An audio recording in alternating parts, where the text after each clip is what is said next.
While there are several movies like Hostage, Trespass, and Panic Room, where a house gets invaded by intruders and the family is stuck with dealing with them for hours, in reality, home invasions are quite rare.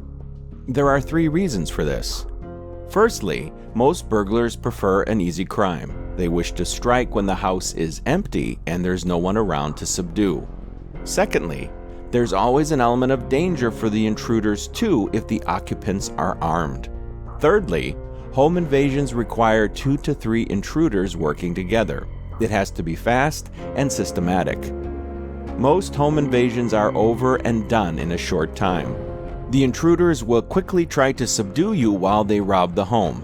In some cases, however, things can take an uglier turn. Let's cover a few tips on how you can survive a home invasion. Are you armed? Nothing deters intruders like a firearm. That's why every prepper would do well to have a shotgun at home. Just the sound of the shotgun being racked is enough to strike fear into the heart of most criminals. How many intruders are there? Usually, when there's a home invasion, the intruders will try to be fast, loud, and get the occupants to quickly come under their control. The first thing you should do is see how many of them there are while you rush off to get your firearm. This will give you an idea if you have a fighting chance. If you're all alone at home, lock yourself in the room, call the police for help, and be ready to fire upon any intruder who tries breaking into your room. Always shout and tell them that you've called the police. Should you pretend to be asleep? If you're sleeping and you hear intruders skulking around your house, never pretend to carry on sleeping hoping that they don't disturb you. Don't expect criminals to have mercy. They could easily kill you while you're playing possum. Then you'll really be dead. Instead, you should quietly get up and try to ascertain where the intruders are. If they're downstairs, grab your mobile phone, try to quietly wake up your kids, and all of you should huddle in one room with the door locked. Place furniture against the door to reinforce it and call the police for help. Do you have a safe room? If you have a safe room and you can quickly get your family and yourself into it, that would be great. Get in there and call for help. Who is in the house with you? If there are 4 to 5 adult males in the house and there are just 2 intruders, very often it's possible to overcome the intruders. You should only follow this option after shouting at them and telling them to leave. Always give the intruders a way out. Never corner them or make them feel trapped. If they have knives or firearms, do not attempt any heroics. Just do as you're told. If they try to attack you with a knife, always put distance or objects between them and yourself. Even holding up a chair with its legs pointed at your attacker and jabbing forward can be a very effective form of defense. Are you tied up? It's best never to get tied up by the invaders.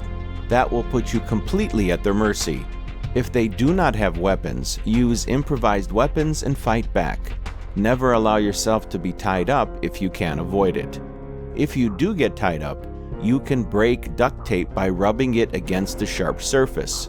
If your hands are zip-tied, take out one shoelace, drape it over the zip tie, and tie one end to each shoe. Now do a pedaling motion so that the shoelace acts as a saw against the zip tie. The heat and friction will break the tie.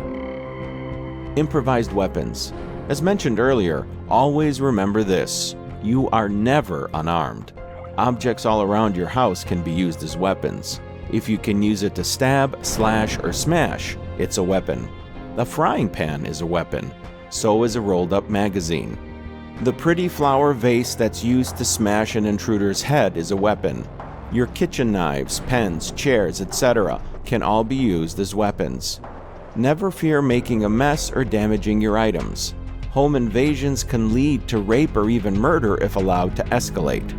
So, if you notice that the intruders have other intentions other than robbery, you really need to fight back and injure them.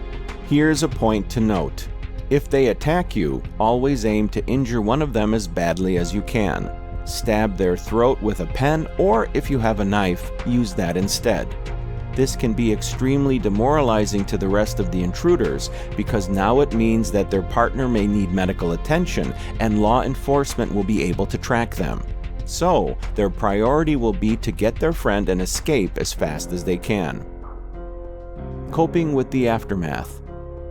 Once the home invasion is over, do not clean up the house. You'll be contaminating the crime scene. Call the police and wait for them to arrive and do their job.